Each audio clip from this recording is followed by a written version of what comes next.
2025 ఈ సంవత్సరంలో Indian cinema box office దగ్గర ఒకటే పేరు వినిపించింది, అదే ధురంధర్. అసలు ఏంటి ఈ సినిమా కదా ఇంత పెద్ద హిట్ ఎలా అయింది? రండి ఈ బ్లాక్ బస్టర్ వెనుకున్న అసలు కథేంటో తెలుసుకుందాం. 1428 కోట్లు, ఇది జస్ట్ ఒక నంబర్ కాదు. ధురంధర్ సినిమా క్రియేట్ చేసిన సునామీకి ఇదొక సింబల్.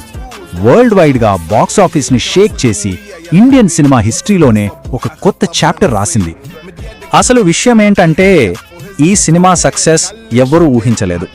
ఎందుకంటే ఇది రెగ్యులర్ కమర్షియల్ సినిమా కాదు. 3.5 గంటల రన్ టైం, పైగా అడల్ట్ రేటింగ్. మరి ఇలాంటి ఒక స్పై థ్రిల్లర్ ఒక కల్చరల్ ఫినామినన్గా, కమర్షియల్ మాన్స్టర్గా ఎలా మారింది? ఆ ఫార్ములా ఏంటో ఇప్పుడు డీకోడ్ చేద్దాం. ప్రతి బ్లాక్ బస్టర్ వెనుక ఒక కెప్టెన్ ఆఫ్ ది షిప్ ఉంటాడు కదా. ధురంధర్ విజయం వెనుక ఉన్న ఆ master mind director Aditya Dhar. తన ఫస్ట్ సినిమాతోనే నేషనల్ అవార్డు కొట్టి తన టాలెంట్ ఏంటో ప్రూవ్ చేసుకున్నారు. అవును, ఉరి ది సర్జికల్ స్ట్రైక్ సినిమాకి బెస్ట్ డైరెక్టర్గా నేషనల్ అవార్డు గెలిచాక ఆదిత్య ధర్ తన నెక్స్ట్ ప్రాజెక్ట్ని ఇంకా పెద్ద స్కేల్లో ప్లాన్ చేశారు. ఒక సింగిల్ మిలిటరీ ఆపరేషన్ కథ నుంచి ఇప్పుడు ఏకంగా ఒక భారీ స్పై యూనివర్స్ క్రియేట్ చేసే దిశగా అడుగులు వేశారు. సరే, మరి ఆదిత్య ధర్ విజన్ కేవలం డైరెక్షన్కే ఆగిపోలేదు. ఒక కంప్లీట్ స్పై యూనివర్స్ని క్రియేట్ చేశారు. ఆ ప్రపంచం ఎంత పెద్దది, ఎంత కాంప్లెక్స్ ఒకసారి చూద్దాం. స్టోరీ లైన్ వింటే సింపుల్గానే అనిపిస్తుంది. కరాచీ అండర్ వరల్డ్లోకి వెళ్లిన ఒక ఇండియన్ అండర్ కవర్ ఏజెంట్ అక్కడ ఇండియా మీద టార్గెట్ చేసిన ఒక టెర్రర్ నెట్వర్క్ని ఎలా నాశనం చేశాడు అన్నదే కథ. కానీ ఇక్కడే ఉంది అసలు ట్విస్ట్. ఈ సింపుల్ లైన్ని డైరెక్టర్ ఏకంగా 214 నిమిషాల పాటు 8 చాప్టర్లుగా విడదీసి ఒక ఎపిక్ లాగా తీశారు. బహుశా ఇదే ఈ సినిమాని అంత స్పెషల్ చేసింది. ఇంకో ఇంట్రెస్టింగ్ విషయం ఏంటంటే ఈ సినిమా కథ పూర్తిగా కల్పితం కాదు.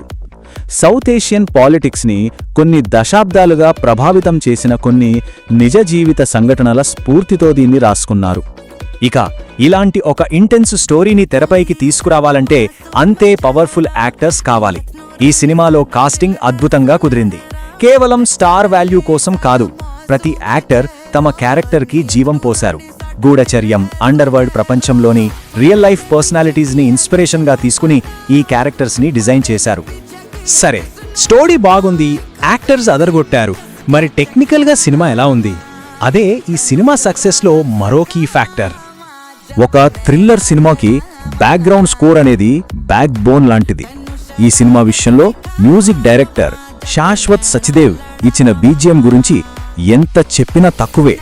ప్రతి సీన్లో టెన్షన్ క్రియేట్ చేస్తూ ఆడియన్స్ని సీట్ ఎడ్జ్లో కూర్చోబెట్టింది. నిజంగా ఒక అద్భుతమైన ఆడియో ఎక్స్పీరియన్స్ ఇచ్చారు.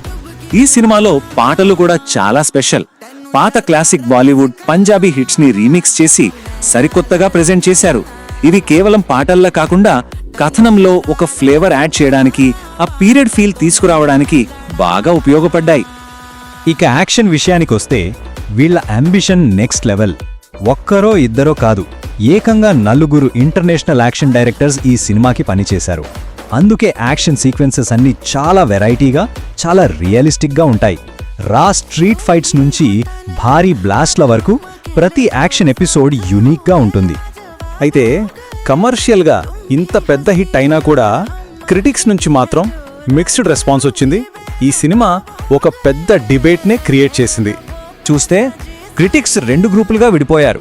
కొందరు దీన్ని ఒక పవర్ఫుల్, గ్రిప్పింగ్ సినిమా అని మెచ్చుకుంటే, మరికొందరు మాత్రం ఇది మరీ లెంగ్తీగా ఉందని, ఓపికను పరీక్షిస్తుందని అన్నారు. అంతేకాదు ఇది పొలిటికల్ ప్రొపగాండా అని కూడా గట్టిగా విమర్శించారు. ఒకవైపు ట్రేడ్ అనలిస్ట్స్ ఏమన్నారంటే ఇదొక power packed action spectacle, story telling చాలా స్ట్రాంగ్గా ఉంది, అందుకే రన్ టైం ఎక్కువైనా ఆడియన్స్కి నచ్చింది అని సర్టిఫై చేశారు. మరోవైపు ఇంకొందరు క్రిటిక్స్ దీన్ని పొలిటికల్ యాంగిల్లో చూశారు. వాళ్ళేమన్నారంటే ఇది రూలింగ్ పార్టీని పొగిడేలా తీసిన ఒక ప్రోపగాండా సినిమా అని విమర్శించారు. సినిమాను సపోర్ట్ చేసేవాళ్లు మాత్రం పొలిటిక్స్ పక్కన పెడితే కంటెంట్ చాలా ఎంగేజింగ్గా, ఎంటర్టైనింగ్గా ఉంది, అందుకే జనాలకు కనెక్ట్ అయ్యింది అని ఆర్గ్యూ చేశారు. కానీ ఇంకొందరి వాదనేంటంటే సినిమా గ్రాండ్గా ఉన్నా స్టోరీ టెల్లింగ్లో కన్సిస్టెన్సీ లేదు, కేవలం కొన్ని సీన్స్ మాత్రమే బాగున్నాయి అని అన్నారు. సరే, ఇన్ని డిఫరెంట్ ఒపీనియన్స్ మధ్య ధురంధర్ ఫినామినన్ నుంచి మనం ఫైనల్గా నేర్చుకోవాల్సిందేంటి? అసలు వర్డిక్ట్ ఏంటి? ఈ నంబర్స్ చూస్తే మనకే అర్థమవుతుంది.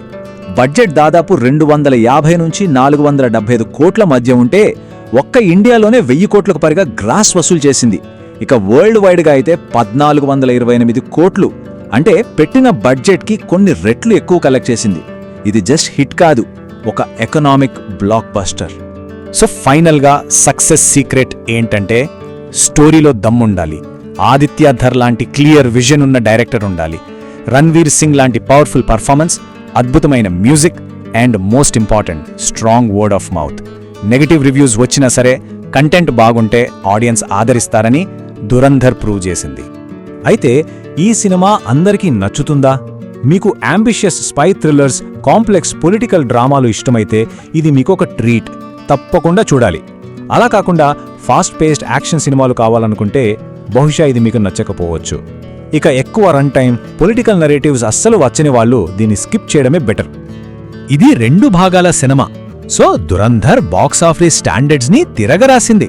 కానీ ఇక్కడ ఒక పెద్ద క్వశ్చన్ ఉంది. ఇంత పొలిటికల్గా, కాంట్రవర్షియల్గా ఉన్న ఈ బ్లాక్ బస్టర్ లెగసీ రాబోయే రోజుల్లో ఎలా ఉంటుంది? మార్చ్ 2026లో రాబోయే పార్ట్ 2తో ఈ సినిమా పూర్తి ఇంపాక్ట్ ఏంటో మనకు తెలుస్తుంది. అప్పటి వరకు ఇది సినిమా హిస్టరీలో ఎలా నిలిచిపోతుందో వేచి చూడాల్సిందే.